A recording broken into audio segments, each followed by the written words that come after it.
Maak die Bybels oop by Johannes hoofstuk 1.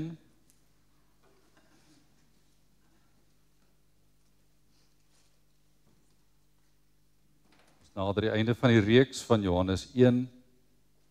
Ons het begin in die begin met wie God is, wie Christus is, wat hy kom doen het. Die getuienis van Johannes die Doper is tans die gedeelte waarmee ons besig is. En vandag 'n subopskrifie van die eerste disippels. Op grond van die getuienis van Johannes die Doper vloei die volgende deel daaruit. Voordat ons saam lees, kom ons bid saam.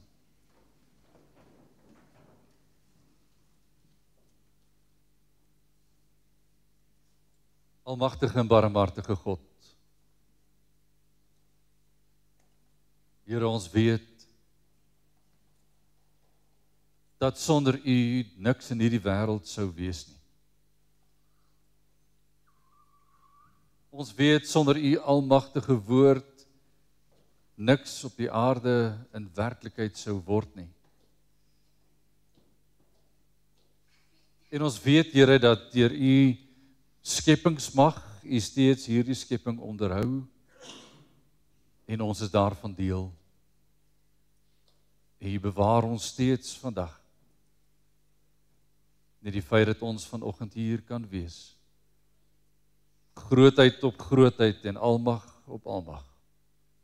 En daarvoor eer ons U en ons prys U en ons dank U en ons loof U. Want niks kan met U vergelyk word nie. En dis hierdie grootheid en almag en eer wat ons aan U bewys,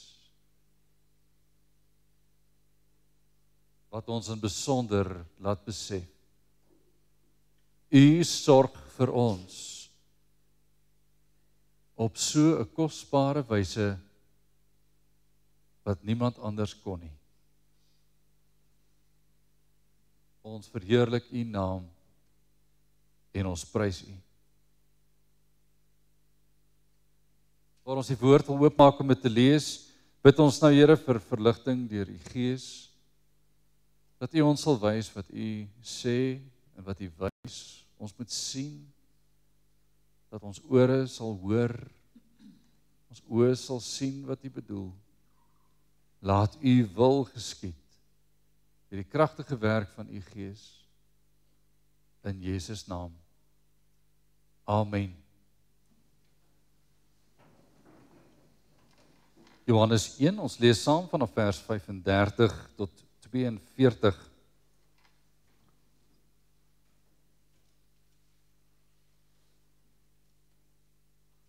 Die volgende dag het Johannes weer daar gestaan en 2 van sy disippels. En toe hy Jesus sien wandel, sê hy, daar is die lam van God. En die 2 disippels het hom dit oorsê en Jesus gevolg. En toe Jesus hom omdraai en hulle sien volg, sê hy vir hulle, wat soek julle? En hulle antwoord hom, Rabbi, dit wil sê as dit vertaal word, meester, waar is U tuis? Hy sê vir hulle, kom kyk. Hulle het gegaan en gesien waar hy tuis was en die dag by hom gebly. En dit was omtrent die 10de uur. Andreas, die broer van Simon Petrus, was een van die 2 wat dit van Johannes gehoor en hom gevolg het. Hy het eers sy eie broer Simon gekry en vir hom gesê, ons het die Messias gevind. Dit is, as dit vertaal word, die Christus. Geliefdes, ons sal stil staan by die gedeelte vers 35 tot 39 as deel 1 van hierdie gedeelte wat ons in die prediking behandel. Geliefdes in ons Here Jesus Christus, wat beteken die woord disipel? Die woord disipel het die betekenis volgeling. Wat is 'n volgeling? 'n volgeling word in die woord verduidelik. Iemand wat besig is om agter iemand anders aan te gaan. Te volg beteken dat iemand voor is en iemand is agter. Iemand is prominent en iemand sê ek wil saam wees. Ek wil volg, ek wil bybly. Ek wil saamgaan. Volgelinge. Ken ons volgelinge? Ek dink ons doen. In die natuur kan ons volgelingskap baie mooi duidelik sien. Dit word ook vergelyk met leierskap. Iemand neem 'n besluit, want die diereryk neem voëls wat saam wegvlieg, een begin, dan vlieg die ander saam. Ons ken dit in die skape, een skaap begin loop, dan loop almal agter dieselfde skaapie aan. Daarom praat ons baie keer van mense met tropmentaliteit, want ons doen wat skape doen. Nie dat ons skape is nie, maar ons sê die gedrag openbaar van iemand loop en almal gaan saam. Ons ken die stroomding. Almal doen en ons doen saam. Ons is volgelinge van 'n bepaalde idee, nie noodwendig van 'n persoon nie. Volgelinge. En die vraag is dan, wie volg vir wie? Wie volg vir wie? Hoe sterk is die rede om te kan volg of om te wil volg? Hoe sterk is dit gevestig en wat maak dit mense beweeg? Dis die vraag vir ons tyd. Groepsdruk is al 'n ou term. Wat het gemaak dat groepsdruk 'n ding geword het? Die grootte van die groep, die sterkheid van ons moet dieselfde lyk, selfde doen, selfde wees. Uniekheid is nie meer 'n saak nie, maar saam wees en dieselfde lyk is wel. Groepidentiteit teenoor enkel identiteit is 'n groot saak vir ons tyd.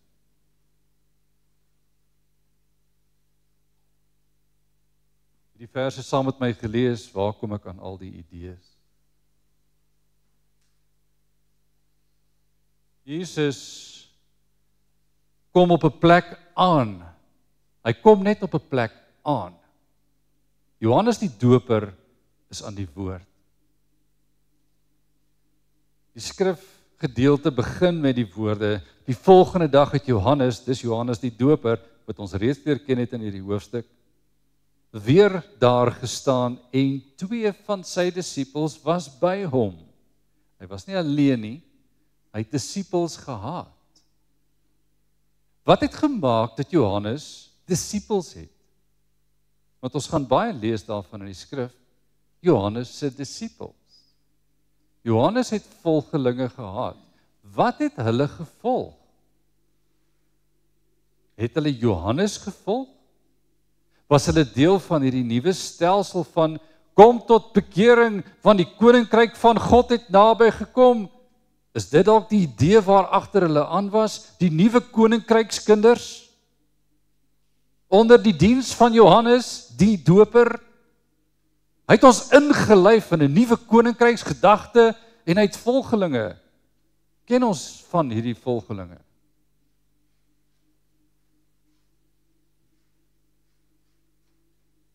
En die antwoord is ja, ons ken van hierdie volgelinge. Ons ken hulle nie net nie, ons ken hulle baie goed. En hier kom dit terug, nou wat was Johannes die Doper se taak? Wat was sy taak toe hy op aarde geplaas is? Ongeveer 6 maande ouer as die Here Jesus self. Ons lees van sy geboorte, voor ons van Jesus se geboorte lees. Ons lees dat hy is gebore. Elisabeth was sy moeder. Ons lees van die gebeure van sy pa wat stom was. Ons lees van 'n prominente gesin, want die skrywer van daardie evangeliebeskrywing het hom prominent geag. Was hy? Ja, hy was. Johannes sê, toe mense hom kom sien wie hy was, en dit is 'n stukkie van die hersiening van die gedeelte wat ons al reeds gedoen het. Ek is nie die Messias nie. Ek is nie die groot profeet nie. Ek is nie Moses nie. Ek is nie Elia nie. Dit sê hy self. Jesus sê later hy is Elia. Hy is die profeet wat moes sê wat Elia sou kom sê van Maleagi. Johannes het volgelinge oor hy die wegbreider was. Hy is die voorbereider van die koning se pad. En almal wat die koning se pad gelyk moes maak, het saam met Johannes gewerk. En geweet, ons moet by Johannes wees. Ons moet glo wat Johannes leer. Wie was die disippels wat by Johannes was? Ons lees hier, daar was 2. Later in die teks, in vers 41, staan daar, Andreas, die broer van Simon Petrus, was een van die 2. Andreas was die broer van Simon Petrus. Petrus gaan ons 'n bietjie meer oor hoor by die volgende geleentheid. Simon Petrus, 'n belangrike figuur in die Nuwe Testamentiese geskiedenis. Andreas, sy broer, was een van die 2 wat by Johannes die Doper gestaan het. Wie was die ander disipel? Sy naam word nie hier genoem nie. En ons kry nie 'n idee wie hy is nie. Kommentatore beweer sterk dat dit Johannes die skrywer van die boek self is. En dit pas by sy manier. Want hy praat van homself as die een wat Jesus liefgehad het. Hy wil nie sy naam noem nie. Hy praat van homself in die 3de persoon amper as 'n ander persoon, nie 'n prominente persoon nie. So die apostel Johannes, die skrywer van hierdie brief, van hierdie evangelie, die skrywer ook van 1, 2 en 3 Johannes, ook die skrywer van die Openbaring aan Johannes op Patmos, is die man wat langs Johannes die Doper gestaan het. Volgens die kommentatore se navorsing. En wat dan 'n belangrike rol sou speel, want later in die evangelie word vir ons beskryf, dat Johannes, hierdie evangelis, staan by Maria, die moeder van Jesus, by die kruis, en dan word daar vir hom gesê, daar is jou moeder, daar is u seun.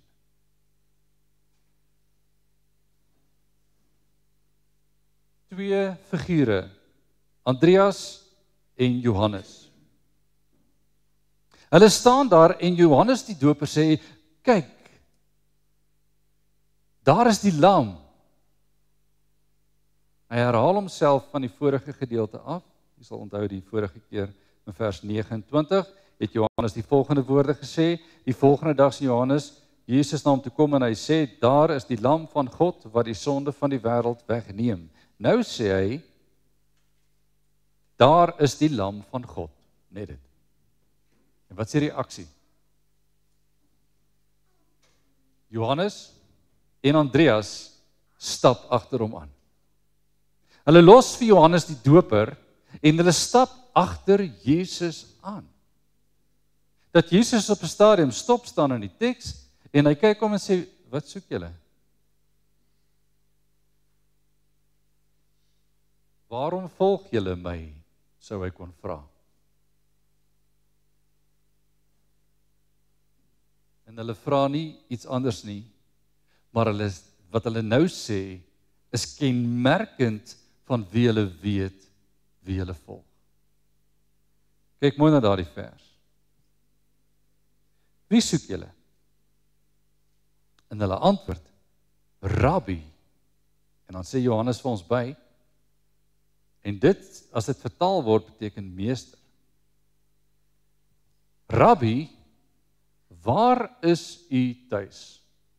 Rabbi, waar bly u?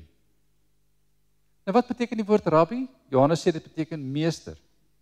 Wie kan 'n rabbi wees? En wat was die funksie van 'n rabbi?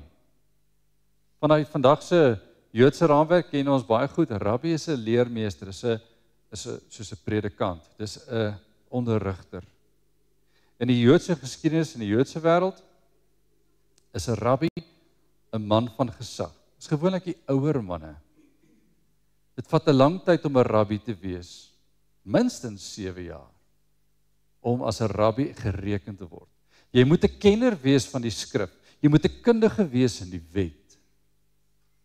Jou taak, en dit was een van die belangrikste take wat rabbies gehad het, was om die volwasse wording van jong seuns waar te neem en seker te maak dat hulle onderrig is aan die voete van die rabbi. Die rabbi se taak was om voormondigwording, en dit vir jong Joodse seentjies was dit 13 jaar oud. Vandag staan dit bekend as die bar mitzwa. Die dogtertjies word ook op dieselfde wyse vandag hanteer. Die wyse van tot op 13, dan is jy volwasse, en jou onderrig was aan die voete van die rabbi. Jy sal onthou, met Paulus se getuienis, toe hy nog Saulus was hy een van die jongste leermeesters wat Israel opgelewer het. Hy het groot geword aan die voete van Gamaliel. Jy sal daardie frase uit Handelinge onthou. Nou Gamaliel was ook 'n rabbi.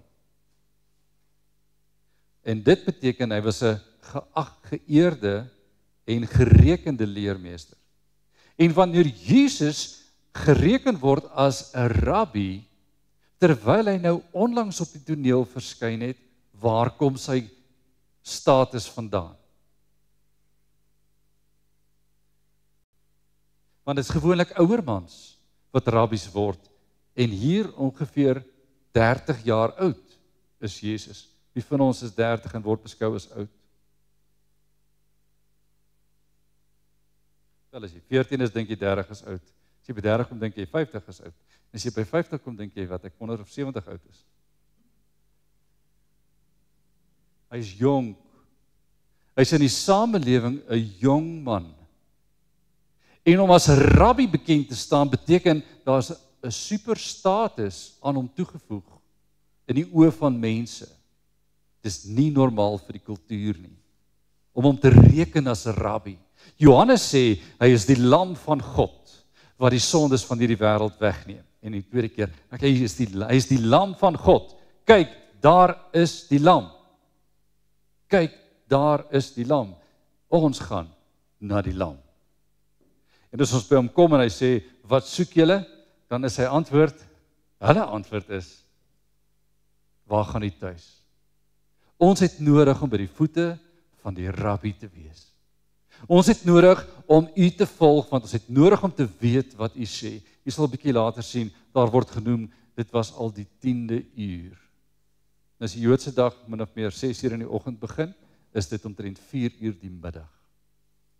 Omtrent 4 uur die middag, wat dit sal plaasvind wanneer hulle by sy huis is, want hulle die dag moet hom spandeer, hulle gaan nou ook by hom tuis. Hoekom wil jy by die rabbi tuis gaan? Want ek wil drink uit sy lippe. Ek wil eet van sy voedsel. Ek wil die rabbi volg. In die getuienis van Andreas op hierdie dag, wat dit in die volgende gedeelte wat oorstaan tot eerskomende volgende geleentheid, gaan ons daarna kyk wat Andreas vir sy broer Petrus sê. Oor hierdie man, wie Johannes die doper sê is die lam. Wie is hy? Hy is navolgingswaardig.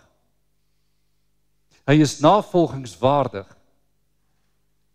Om volgeling te wees van Jesus beteken dat ek hoor wat hy sê, glo wat hy sê en vertrou op wat hy sê. Daarom wil ek agter hom aanbeweeg.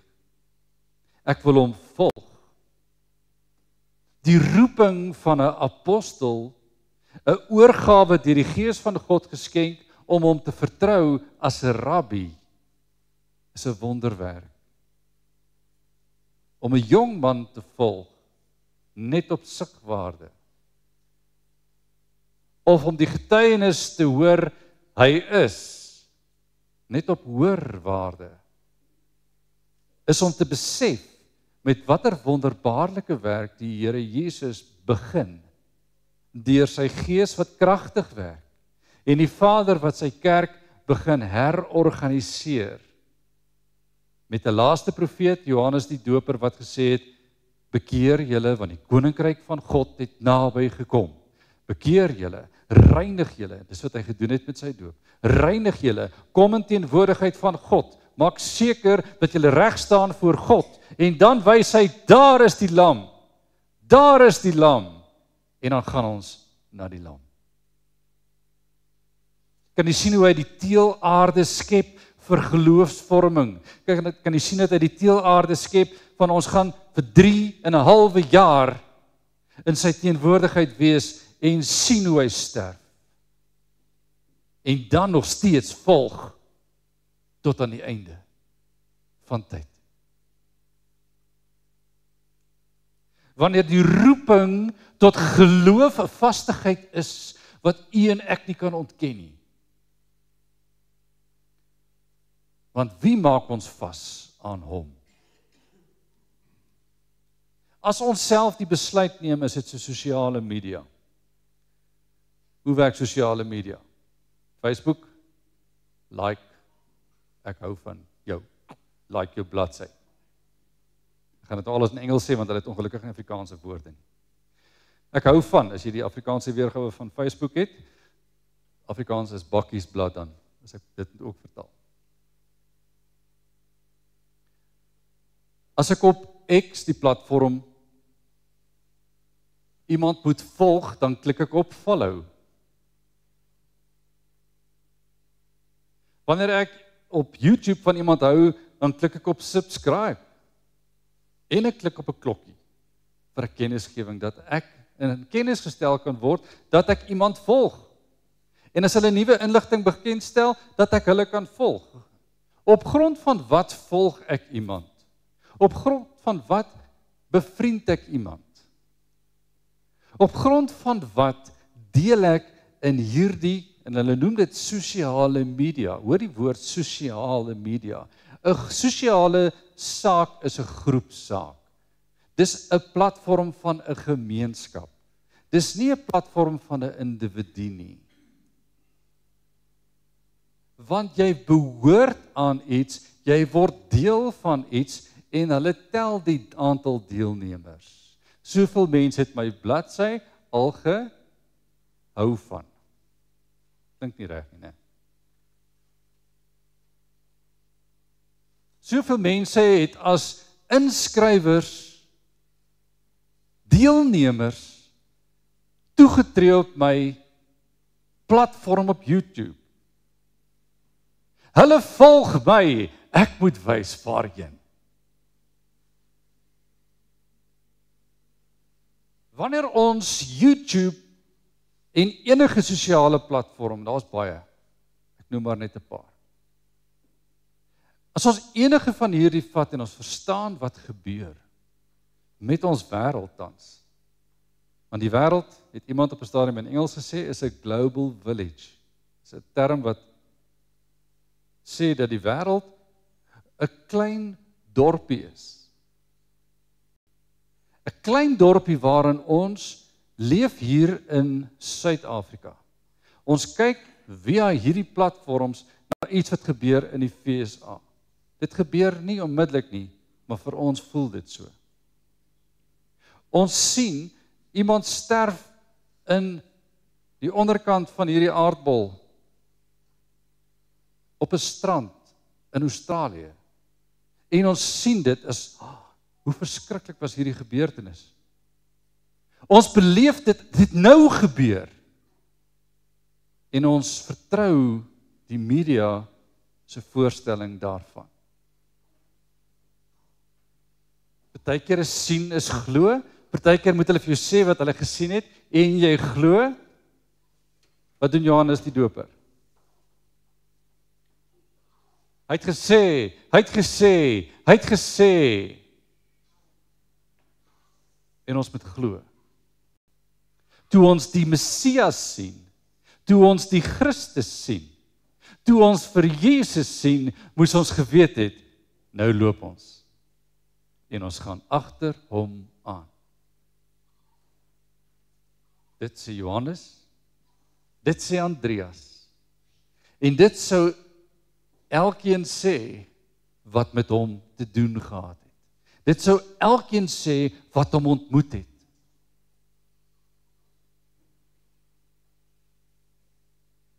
Wat is 'n volgeling? Dis een wat vertrou op die een wat voorloop. Dis een wat vertrou. As 'n pa vir sy kind sê, kom, ons loop, vat hy hom nie altyd in die hand nie. Party kinders moet jy maar vat in die hand. Maar ons vat nie altyd almal in die hand nie. Maar ons stap en ons kinders draai om en loop saam met ons. Hoekom? Hulle weet wie hulle vertrou. Hulle staan baie keer in 'n situasie waar hulle nie weet wie hulle nou kan vertrou nie, nou gaan hulle maar na die een wat hulle kan vertrou. Soek iemand bekend, soek iemand betrouenswaardig en vertrouenswaardig en gaan saam. Is dit nie wat 'n maatjie se doel is nie, kinders? Dat jy saam met iemand kan bly wat vertrouenswaardig is, wat jou sal beskerm.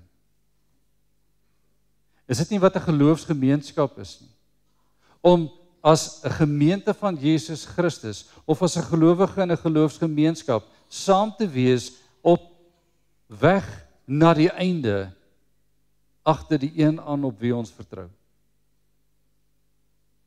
Vervolging sal daar wees, maar omdat ons as 'n gemeenskap van die gelowiges in Jesus Christus staan, kan ons die pad stap tot aan die einde, want Jesus is ons leier. Ons glo in hom en ons vertrou in hom. Johannes 15, omdat hy is wie hy is, volg ons hom, en omdat julle my volg, het die wêreld julle nie lief nie, en hy sal julle dan vervolg. Hoor die woord, vervolg. Omdat julle my volg, sal julle vervolg word. Volgelingskap is aanskoulik, waarneembaar. Jy kan sien wie volg vir wie. En daarom is die wêreld baie maklik onderskeidbaar. As ons moet sien wie volg wie, of wie volg wat, kyk na die gedrag. Johannes die Doper het gesê, daar is die lam. Wie moet ons volg? Die lam. Wie moet ons volg? Volg vir Jesus. Dis die tema. Wie moet ons volg? Volg vir Jesus. En as ons vir Jesus volg, hoe gaan iemand weet ons volg hom?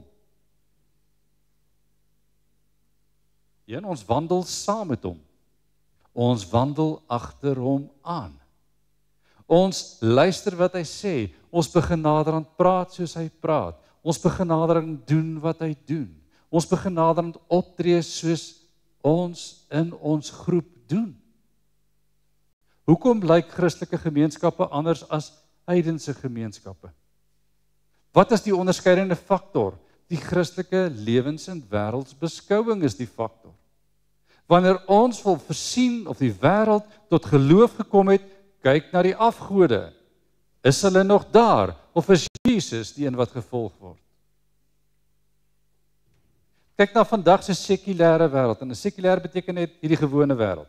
Die wêreld van alles is gewoon. Daar is niks spesiaal nie. Christus is nie spesiaal nie. Jy kan Kersfees sonder Christus vier vandag, want dit is moontlik, want hy is in Kersfees nie sigbaar nie. Hy is in die fees nie tasbaar nie. Hy is in die fees nie volgbaar nie, want die fees gaan nie oor hom nie. Dit gaan oor wat? Die geskenke. Dit gaan oor die kersbome. Dit gaan oor die versierings. Dit gaan oor die ete. Dit gaan oor al die goed. Waar is Christus? In hom. In Kersfees. As jy hom vind, wys hom. Of is dit net 'n tradisie waarin Christus ook maar kan pas?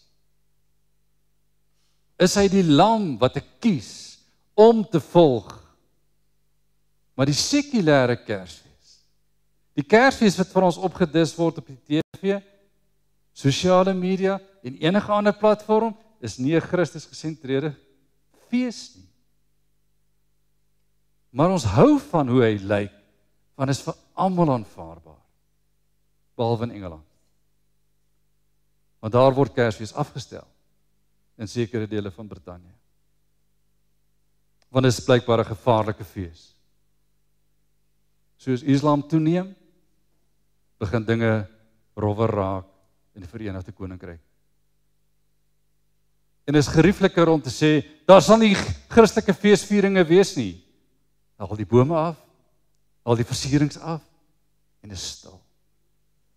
Al wie jy hoor is die imam, wat vir Allah vereer. Dis al wat jy hoor, in sekere dele van Engeland. Geliefdes, ons vra die vraag, wie volg ons? Te midde van hierdie goed, vat die simbole weg, vat die idees weg, vat al die goed weg. Waar is Jesus vir die Christendom vandag? Is ons net 'n hartseer oor wat weg is, of volg ons nog die Jesus? Want jy kan hom volg sonder die versiering, maar dan gaan jy die vervolging ook moet beleef.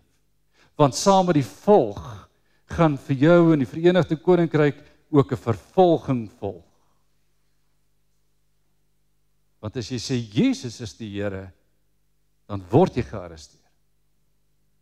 En dis tans 'n werklikheid in die Verenigde Koninkryk vandag. U hoef nie ver te kyk nie, dankie sosiale media. Maar prys die Here. Ons kan sien wie volg vir wie. Wie volg ons? Johannes sê, daar is die lam. Christus sê, wie soek julle? Wat soek julle? Ons wil by u tuis gaan. Ons wil by u leer. Ons wil by u aanmeld, Rabbi, meester, leermeester, wyse God, ewige Vader, vredevors. Dis wie voor ons staan. Dis wie voor ons staan. Volg ons hom. Mag ons in hierdie dae al hoe meer besef, dit gaan nie oor die feeste nie, maar oor die lewe. Dit gaan nie oor die ander dinge nie, maar oor die Christus. Dit gaan nie oor enigiets anders as oor wie volg ons. Dit gaan net daaroor. Ek volg hom in wie ek glo. En omdat ek in hom glo, stap ek die pad agter hom aan. Mag die Here ons in besonder bewaar teen afdraaipaaie. Mag hy ons in besonder lei dat die inligting beskikbaar vir vandag ons aandag nie aftrek nie, maar dat ons by die Christus bly van die fees. By die verheerliking bly van die enigste almagtige God. En dat ons weet wie ons volg. Wie volg ons? Ons volg Jesus. Amen. Ons bid saam.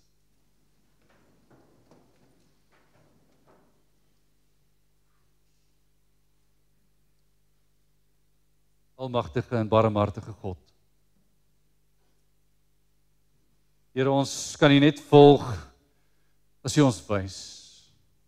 Want ons geneigtheid is so om net op paaie te gaan waar dit vir ons gerieflik, gemaklik en aanvaarbaar is vir almal. En ons begin in 'n tyd leef waar dit al hoe meer moeilik raak om by almal se aanvaarding te bly, omdat dit in die skrif begin indruis. Ja, Here, ons wil U naam dra as Christen. Ons wil U naam verheerlik as Christus alleen. En ons wil vra, Here, dat ons in hierdie dae, hoe langer hoe meer aan U al die eer en dank en lof wil betuig. Want ons weet, sonder dat U dit vir ons moontlik maak, kan ons nêrens wees nie.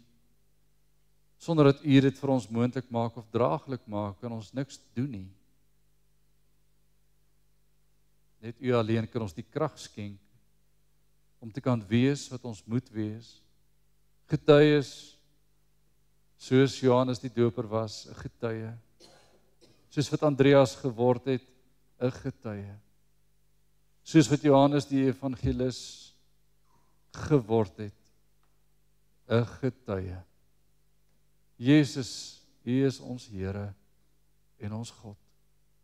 Ons volg U, dit bely ons met ons hele hart. Laat U wil geskied en laat dit wees genade op genade. Dankie Here dat ons tot U kan bid, as die God wat voorsien, as die God tot wie ons in verhouding staan. Laat U naam geheilig word en laat U koninkryk kom. In Christus Jesus naam. Amen.